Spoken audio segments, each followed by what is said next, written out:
front of me is Oukitel K13 Pro, and today I would like to show you how you can add face data on this device. First of all, go into Settings.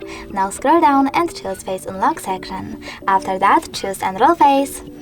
Enter your current screen lock and read all of those instructions. Then click on Start Enroll, click on OK in the pop-up, and remember to keep your face in frame.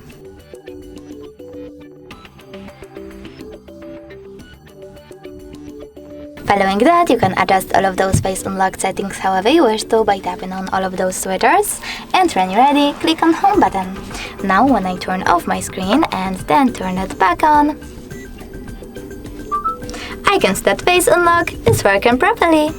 Thanks so much for watching. If you enjoyed this video, leave a like, comment, and don't forget to subscribe. Bye!